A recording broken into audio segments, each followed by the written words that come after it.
Hi friends, నమస్తే. నేను మీ Pramila. Welcome to వంటసాగరంలో ఇవాళ మన రెసిపీ ఇడ్లీ ఉప్మా. ఎప్పుడైనా మీ ఇంట్లో ఇడ్లీ మిగిలిపోయినప్పుడు వాటిని వేస్ట్గా పడేయకుండా ఉప్మా లాగా తయారు చేసుకొని తిని చూడండి.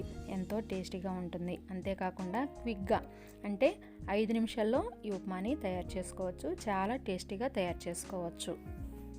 మరి క్విక్గా రెడీ అయ్యే చాలా టేస్టీగా ఉన్న ఈ ఇడ్లీ ఉప్మాని ఏ విధంగా తయారు చేసుకోవాలో ఈ వీడియోలో ఇప్పుడు చూద్దాం. ముందుగా ఇడ్లీలను తీసుకొని ఒక పెద్ద బౌల్లో యాడ్ చేసుకొని వాటిని విరుచుకోవాలి, పొడి పొడిగా చేసుకోవాలన్నమాట. ఇక్కడ నేను 5 ఇడ్లీలను తీసుకుంటున్నాను. ఈ ఉప్మాని కేవలం ఇడ్లీ మిగిలిపోతేనే చేసుకోవడం కాదు, అవసరమైనప్పుడు తినాలి అనిపించినప్పుడు ఎప్పుడైనా కూడా ఇడ్లీ తయారు చేసుకొని ఉప్మాలాగా తయారు చేసుకోండి.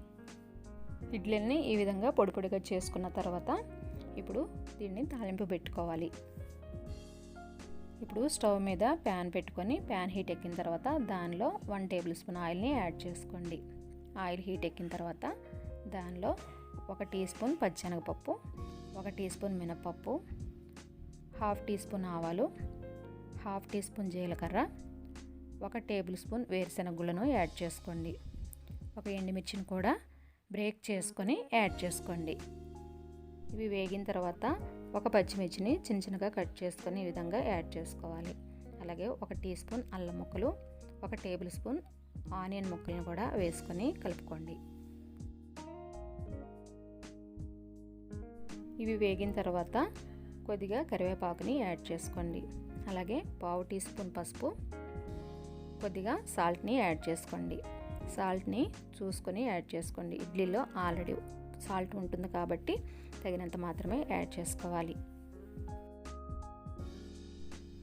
తర్వాత దీనిలోకి మనం రెడీ చేసి పెట్టుకున్న ఇడ్లీ పొడిని వేసుకొని బాగా కలుపుకోవాలి. లో ఫ్లేమ్లో దీన్ని 2 నిమిషాలు ఈ విధంగా మిక్స్ చేసుకోండి. తర్వాత స్టవ్ ఆఫ్ చేసుకొని దీనిలోకి 1 చెక్క నిమ్మరసాన్ని యాడ్ చేసుకొని మరలా ఒకసారి మిక్స్ చేసుకోండి. అంతేనండి, ఎంతో రుచికరమైన idli upma ready.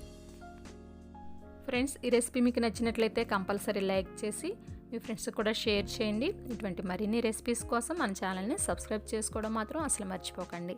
Thanks for watching.